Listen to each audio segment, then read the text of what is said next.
Salut tout le monde, vous allez bien?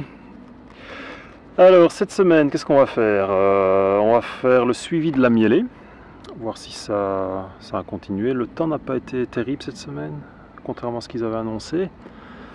Il a fait quand même assez frais, assez brumeux.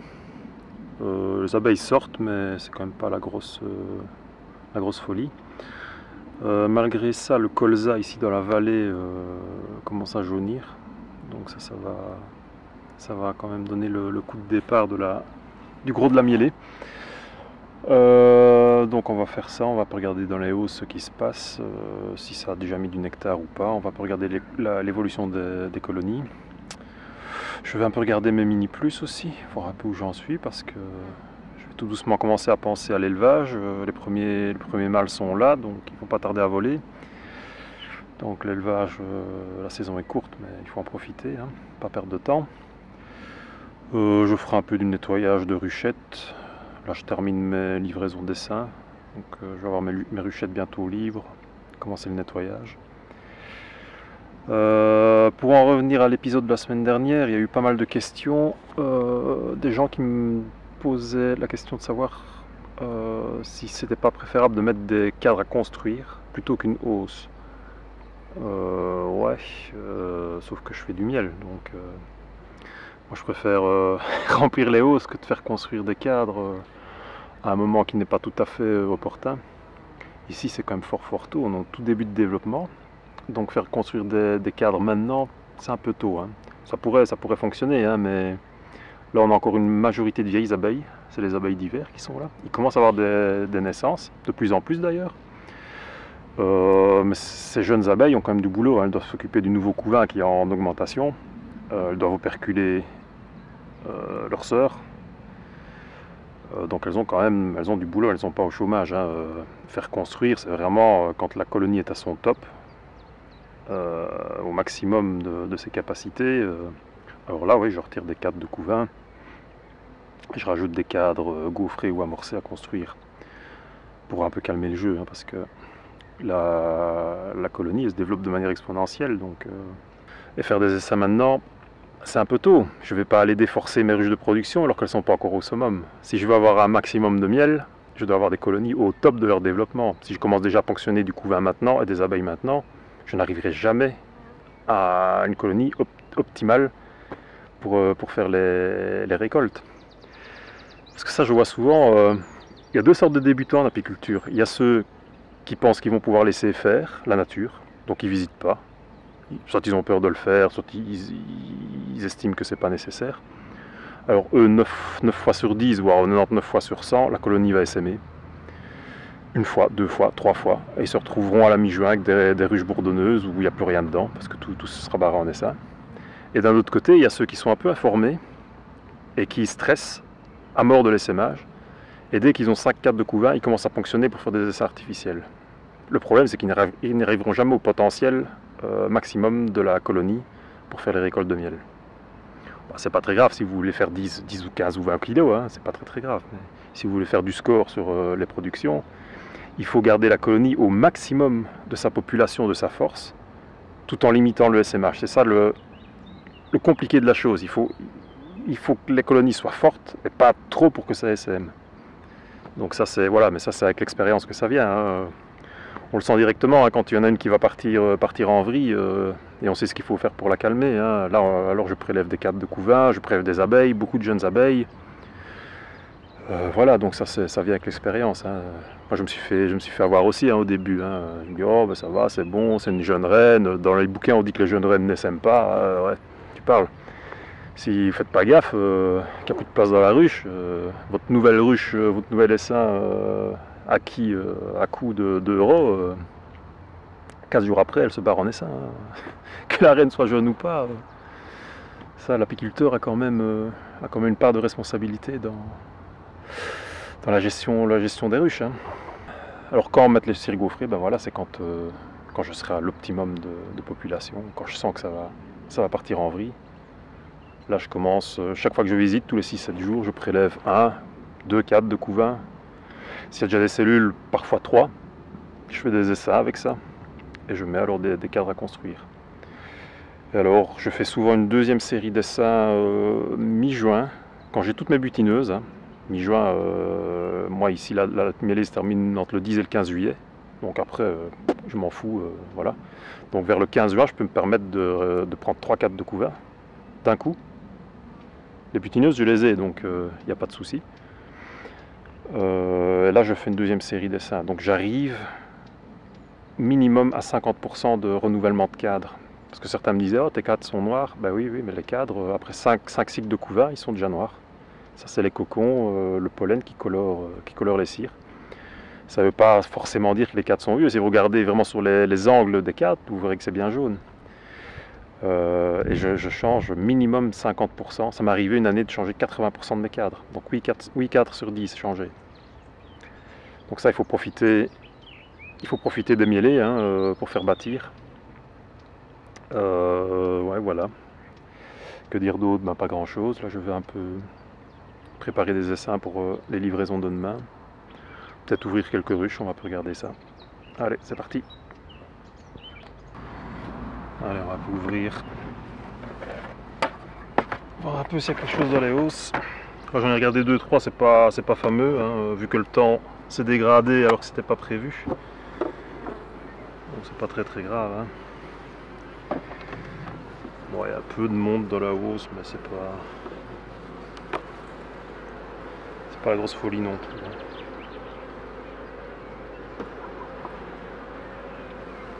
Ouais, il y a un tout petit peu de nectar. Vraiment un tout petit peu. Ah, ici. Mais voilà, c'est pas encore la grosse mielée. Hein. Bon, j'ai mis les hausses peut-être un peu tôt. Bah, s'il avait continué à faire fort beau, comme prévu, là ça aurait donné. Alors oui, il y a eu une question aussi concernant les grilles à rennes. Ouais, c'est obligatoire hein, les grilles à rennes. Problème, si vous ne mettez pas de grille à rennes, la reine va venir pondre dans la hausse et vous allez dégueulasser vos cires. Et on sait que les cires sont précieuses. Hein. Ici, c'est des cartes de cire qui ont bien 10 ans. Hein. Il n'y a jamais eu de couvain dedans, elles sont toujours jaunes. Hein. Si vous laissez la reine pondre dedans, en une saison, vos cadres ils sont foutus, il faut les remplacer. En plus, dans vos cellules, vous allez avoir des restes de cocon, puis le miel dessus, et vous allez avoir du miel. Pour moi, c'est pas correct de ne pas mettre de grille à reine. Alors les gens qui disent oui, mais quand je mets une grille à reine, mes abeilles ne montent pas dans les hausses. Ben, ça, c'est que soit vous avez une colonie qui n'est pas assez forte, soit vos grilles à reine sont de mauvaise qualité, mal calibrées, soit il n'y a pas de mielée. Mais moi j'ai toujours utilisé les grilles à reine, je n'ai jamais eu de problème d'abeilles qui montent dans les hausses, hein. Jamais. Alors concernant la grille à reine, il faut aussi vous dire que si les abeilles ne passent pas la grille et qu'elles ne montent pas dans les hausses, c'est peut-être aussi parce qu'il y a un problème de technique là derrière. Je m'explique. Si vous essayez par exemple d'élever de l'abeille noire qui ne développe pas des colonies très grosses dans une dadan 12-4 par exemple, c'est tout à fait normal que vos abeilles ne passeront pas la grille à reine parce qu'elles n'auront aucune raison d'aller dans les hausses. C'est beaucoup trop grand comme volume pour elles. Donc voilà, c'est peut-être aussi un problème dans votre apiculture. Si vous avez de l'abeille qui fait des petites colonies, il faut peut-être choisir un petit modèle de ruche, comme je ne sais pas moi la Voirneau ou même la Varée. Hein, j'ai rien contre, hein, chacun a son type d'apiculture. En Buckfast par exemple, je vous montrerai ça en saison si on y arrive. J'ai des colonies qui ont 4 hausses et c'est plein d'abeilles, rempli, c'est noir d'abeilles, du plancher jusqu'au couvre-cadre, avec 4 hausses. Voilà, donc dire que les abeilles ne passent pas la grille à reine, non, elles passent toujours la grille à reine. Si elles ne passent pas, c'est qu'il y a une raison. Mais c'est pas la grille à reine en elle-même. Hein. Alors pour en revenir aussi à l'histoire du sirop 50-50, la distribuée au printemps, certaines personnes m'ont dit mais oui, mais le problème c'est que mes colonies sont super faibles, j'ai l'équivalent d'une grosse orange comme colonie au printemps, je suis bien obligé de stimuler. Ouais, c'est vrai. Si vous n'avez pas la force, si les abeilles n'ont pas la force d'aller butiner alors qu'il y a une mielée, Il faut peut-être les garder sous perfusion, mais alors moi je vous repose une autre question. Pourquoi vos colonies sont-elles faibles? Ça c'est, voilà, il peut y avoir plein de causes à ça. Ça peut être le varroa, mauvais traitement, et ça les colonies s'effondrent. Bien souvent elles crèvent, hein, au mois de décembre elles crèvent.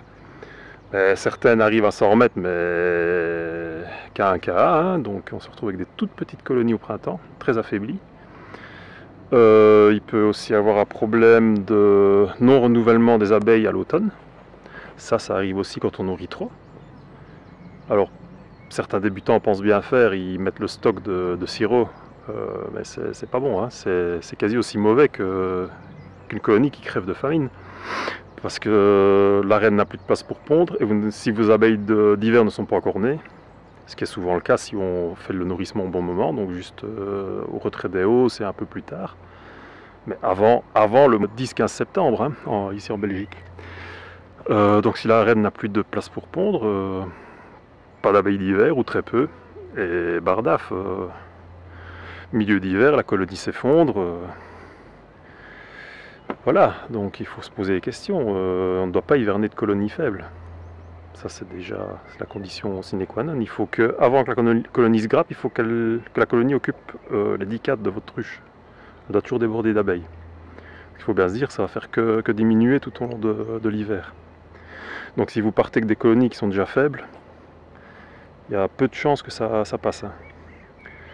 Alors oui, donc le varroa, le nourrissement, peut-être votre environnement qui n'est pas assez riche, que vos ruches aient assez de miel ou de sirop ou que sais-je pour passer l'hiver peut-être, mais il faut aussi du pollen pour démarrer la saison, démarrer l'élevage.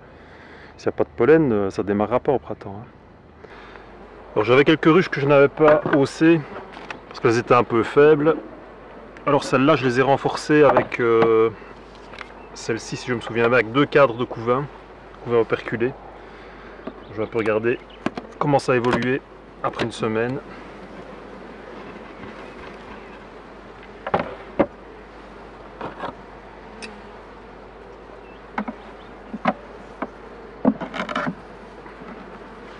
C'est déjà un peu mieux, mais c'est pas encore, à mon avis, pas encore suffisamment fort. On va un peu checker ça.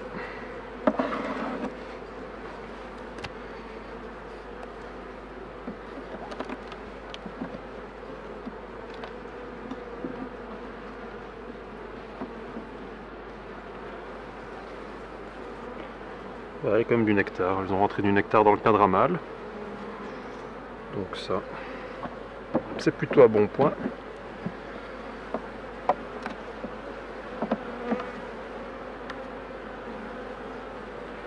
Voilà déjà la reine. Alors, elle a pondu en mâle. Ça, c'est un cadre aussi que j'ai fait construire librement l'année dernière. Il y a des réserves.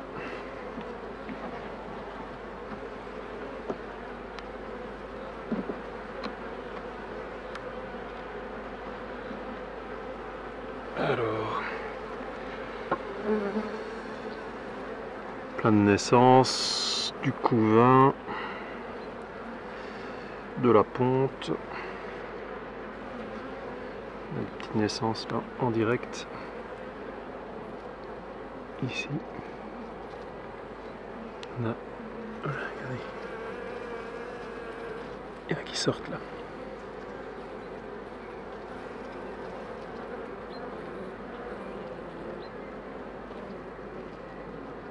Et là, il y a une larve de fausse teigne. Ça arrive en sortie d'hiver. On voit on voit son parcours ici. Voilà l'abeille qui sort, là, on voit sa tête.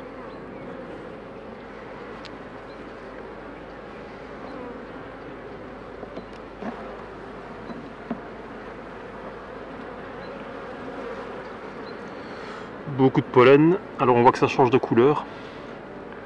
Le jaune foncé, bah, c'était le saule marceau. Et le plus blanchâtre, bah, ça c'est les pruneliers. Les merisiers ont commencé aussi. Maintenant ça va succéder.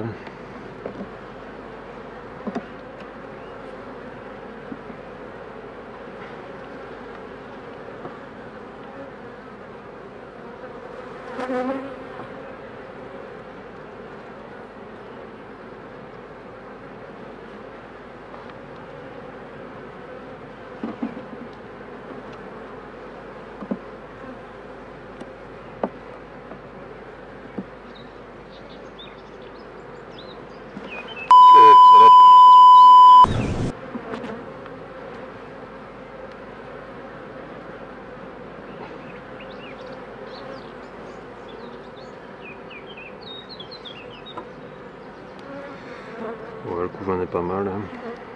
Une musette. Non pondue évidemment, trop tôt.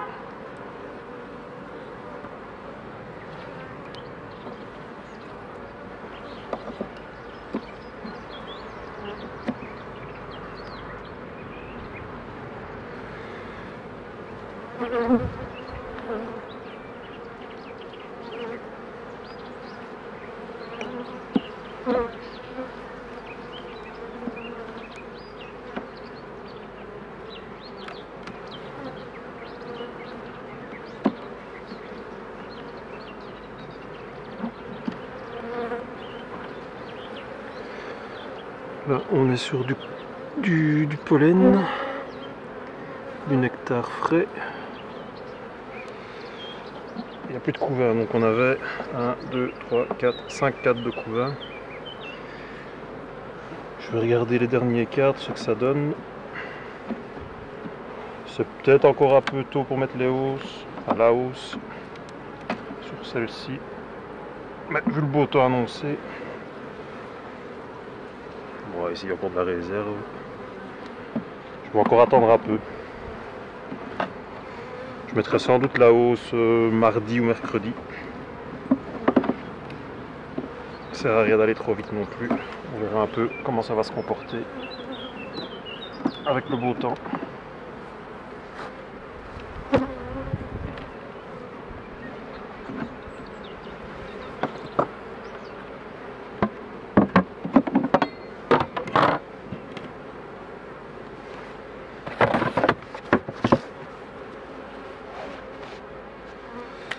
Alors 15 du 4. Reine vue, partie royale, des œufs, oui, le couvain, oui, ok, la force plus, c'est bon. Je vais mettre hausse vers le 15, 16, 17, 17, 18 du 4. Voilà, comme ça, je sais à quoi m'en tenir.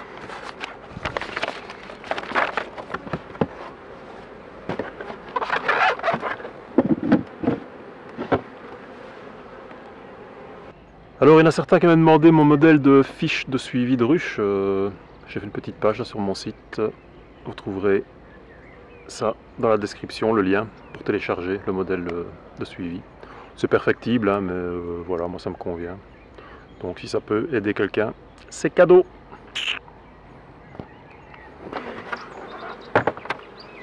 Dans la hausse, donc il n'y a encore pas grand chose. Encore fort léger.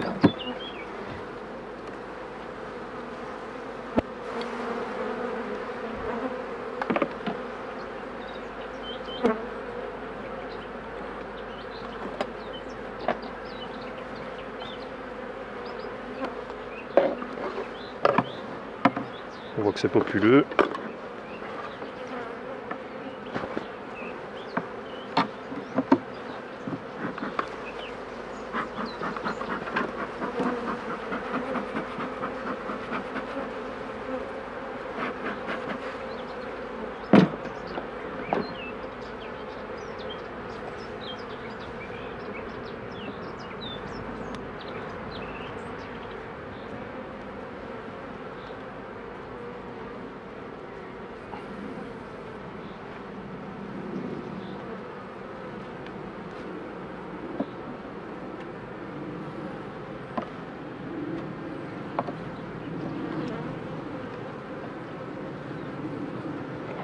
Très lourd pour une nectar, ça n'a pas changé. Et ça, dès que la grosse millée va commencer, elles vont commencer à remonter ce nectar de corps dans la hausse pour faire de la place pour la reine. La reine.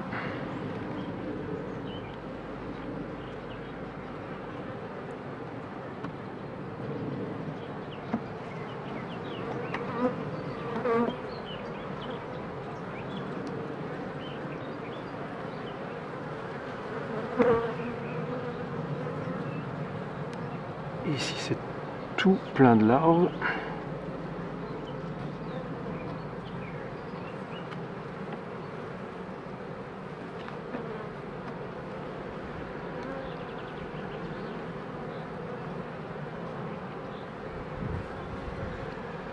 couvain mâle, une amusette, pas pondu, couvain mâle, couvain d'ouvrière.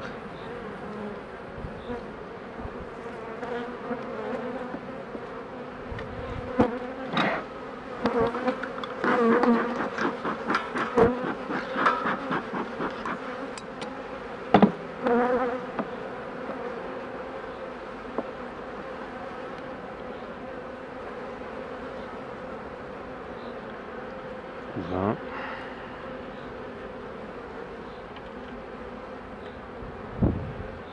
Pas vilain.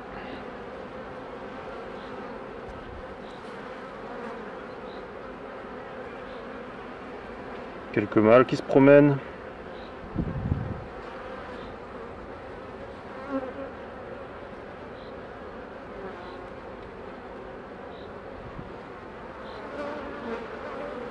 C'est un peu piquante les abeilles aujourd'hui.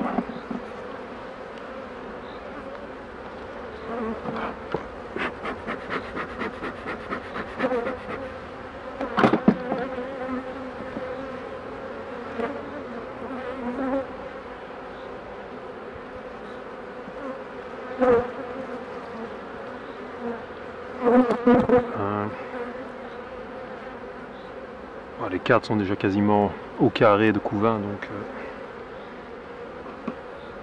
ça se développe.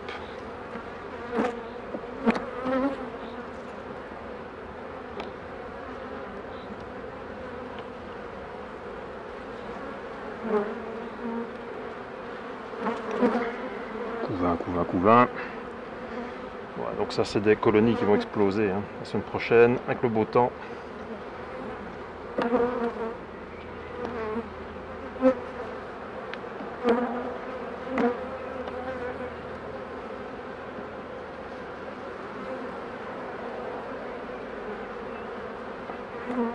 Du pollen à ne plus savoir qu'en faire.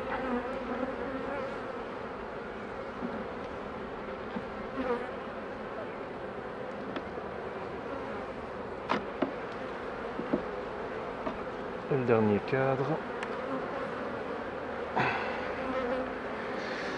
Du pollen et du nectar. Voilà donc. On est sur 1, 2, 3, 4, 5, 6, 7 cadres de couvain. Donc ça, peut-être déjà la semaine prochaine, on fera un petit prélèvement de cadres de couvain pour faire des essais artificiels. On verra bien.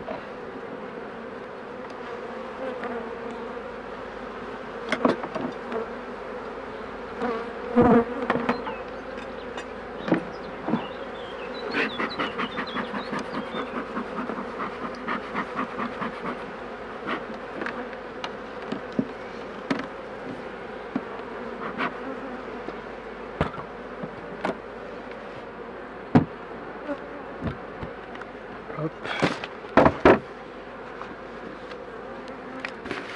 La fiche. 15 de 4, un et demi, oui, des œufs, du couvain, la force, très bon. Voilà.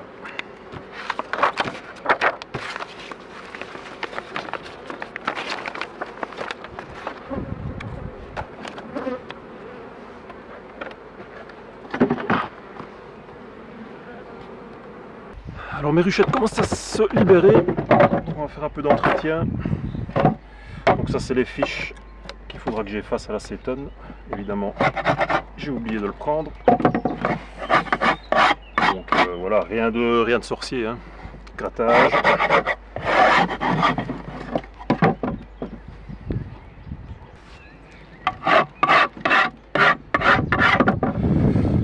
Ouais, parce que d'ici, à mon avis, 2 semaines, on va commencer les essais artificiels. Donc déjà, dès que j'atteins mon maximum de population dans mes ruches de production, je vais commencer à prélever des cadres de couvain. Commencer également l'élevage pour avoir des reines.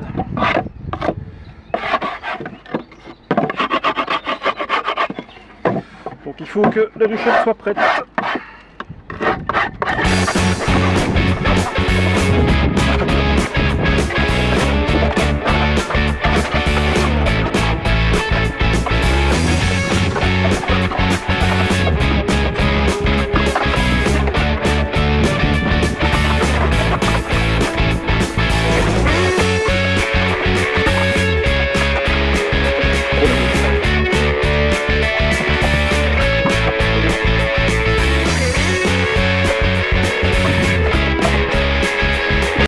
Tiens, petite astuce pour ceux qui ont adopté mon système de Nico cloisonné. Vous remarquerez que après une ou deux saisons, le silicone n'adhère plus et donc la cloison devient mobile. C'est pas très grave, hein. Si vous avez bien ajusté votre panneau, il rend plus ou moins de force. Donc il tient par lui-même, mais pour ne pas avoir de blague quand vous sortez les cadres ou quoi, vous pouvez venir mettre deux petites vis à travers le plancher. Donc il faut bien centrer la cloison. C'est facile, il y a un montant là dans les Nico. Vous centrez bien. Voilà. Donc on voit la cloison ici, le montant central. Et vous venez y mettre deux petites vis à glos à travers.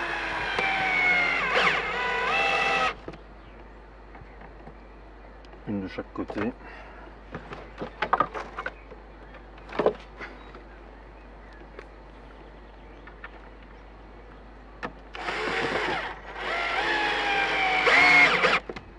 Et voilà.